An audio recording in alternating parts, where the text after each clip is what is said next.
Hey guys, well Steve here, welcome back to my YouTube channel.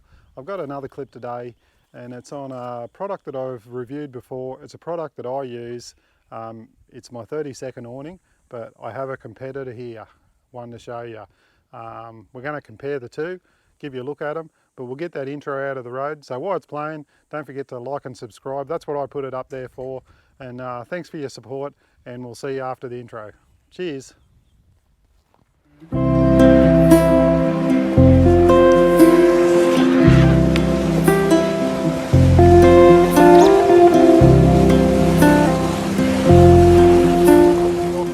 Okay guys, welcome back. Well, as you can see behind me, we're out camping. We're actually at Damn Crazy Camping. We've got the dot all set up over here with all the hexi tarps. We're in there cooking up some Mick Papadopoulos's donut things that we got off Mr. Buckarooni's channel. We're going to have them for lunch. They should be awesome. I might put a photo up of them in the end and just show you what they look like. But we've been camping here for about a week, and I've been using my not my hexi tarp, I got the hexi tarp up over there. I've been using my 30-second awning during the day, and I've been pulling it out, and the reason I've been pulling it out is to keep my fridge nice and cool, because I can leave the doors open and keep the car nice and cool in here. You can see it's only 25 degrees inside the car there. Now if I had the car shut up, had all the windows up, didn't have the awning out, it'd probably be like 35 degrees or 40 degrees. I've seen it go up to 42 degrees in there, and the fridge really is cycling all the time, which is putting more stress on your battery and all sort of things like that. So it makes good sense. You know, if you've got one of these, they take 30 seconds to put out and they're easy to put up. So that's why I put it out. It's just quick and easy. It's not really windy here, but I always put the poles down. But what I wanted to show you was Phil's Ostrich wing awning. Now, I'm doing another separate video on Phil's truck, but I thought I might just show you around this Ostrich, get my words right, I might show you around this Ostrich wing awning. Now these were one of the first awnings to ever produce this type of 270 degree awning. You had Fox Wing and all that come out after it, but these guys were one of the first companies to ever build this awning. It's really good canvas. I think mine's 280 G VSM or whatever it is. This one's about 400. You can feel it in it. It's a lot thicker, it's a lot heavier. It seems to no, it doesn't blow as much in the wind. This is brand new, this one. Phil tells me he's had it in good rain and wind and things like that. It doesn't really seem to pool with water, but you can get clips like I said on mine, and you can put them on here and pull this down and just get rid of the water, but it does feel fairly tight, this awning. A couple of other things I've noticed that are different with mine, I'll go over and do a comparison and show you. If you see the bar work in here, this is fairly thick. This bottom rail here, that's probably 50 mil by at least about 20 mil aluminium channel, and it runs the entire length of the arm. So it's welded onto a solid piece down at the end there. Down the end there, it's probably about 75 mils thick where the top piece meets the bottom piece. And I'll show you mine in a minute. That's one of the main differences, is in the arms and the canvas. That's the two biggest differences. These three arms. This bracket in the corner here, I can't tell any difference. They look exactly the same. My 30-second looks exactly the same bracket steel. Even the fittings, I think mine have got brass fittings underneath the arms here. You can just see that little nylock, plastic nylock one. I'm pretty sure mine are brass. I'll have a look at that and let you know. Because this awning's brand new, there doesn't seem to be any movement in it. He has got the poles down as well, so that does take that up and down movement out of them. I'll just pull one up and hold it.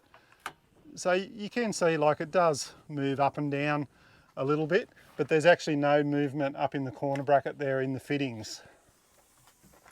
So that's why it's a good idea to put those legs down. It just takes all that movement out, especially if you wind them up a little bit. It's also got the same sort of zip wall design, but on the walls on this one, they go straight down. Mine go out at a 30 degree angle. So that would probably make this awning footprint a little bit smaller if you had all the walls up, whereas mine would be a little bit bigger.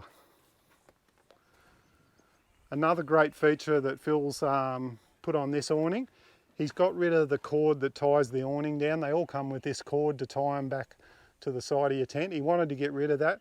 Tough Touring, they're an Australian company. He's bought this bracket off them and that's it there. They purposely make this bracket for these awnings, and you can see that it clips up over the back part of the awning here and pulls that at just the right tension to keep this awning nice and tight. And all he's got to do is pull that forward with a little bit of pressure, lift it up over it, and the awning can deploy or undeploy.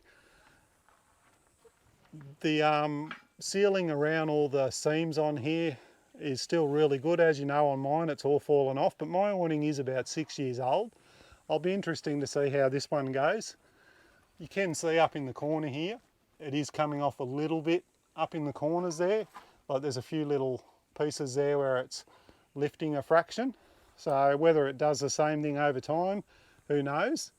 But there's not a lot of noticeable differences. The biggest difference between these two awnings is price. This one is about $1,800. My awning, when I bought it, originally I got it on special for $875. I think they're about $1,000 now. So we'll go over here and have a look at mine. So if you have a look at it just straight off the bat, you'd think they were the same awning.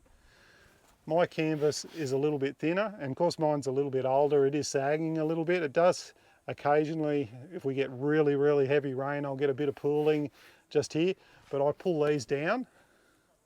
Like I was talking, I'll put some clamps on them and all the water just falls off. There's no real problem with that. All that seam tape on mine, it all started to fall off, so I just pulled it all off. I haven't had any trouble with these leaking. I do believe with the newer awnings with these, they do have a, don't quote me on it, but I've got a feeling they have a replacement warranty with them if they leak or anything happens to them, so that's probably a good thing. But I have never had any trouble with this awning leaking water. The only time that you get a leaking water is just the water that blows in the gaps here. As you can see, the bracket's exactly the same, but you see what I mean with the bars here? Like that's probably 25 by 25 square tube. It is all aluminium welded, and I was right. There's little brass brackets in the bottom here, not nylon. That plastic nylon, they're all brass. So it's not a lot of noticeable difference. It's got the same ball joints on the legs that come down. There's a little plastic ball joint. Phil's awning's got those same ones. But on here, this part here, my bottom tubing finishes right there. So you've got about 2 foot of steel there that's just a single tubing. With the legs down, and you've got that tied down, I don't think that's a real problem because there's not a lot of weight here. And even with the walls on it, you'd have to put the poles down anyway. So I don't think that's a real problem. Like I said, price difference is probably the biggest thing. You know, 800, if you're on a budget and you want to save money and you still want a good awning, I actually think this is a better option for most people.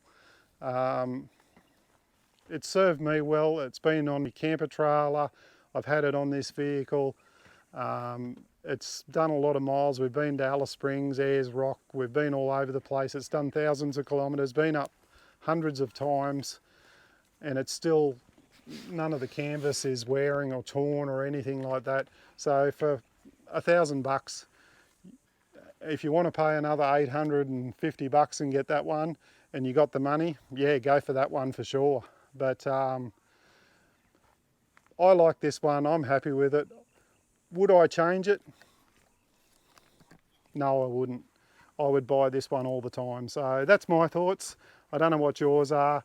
You know, if you've got any queries, comments, and you want to leave me a message, just leave them in the comments and I'll get back to you.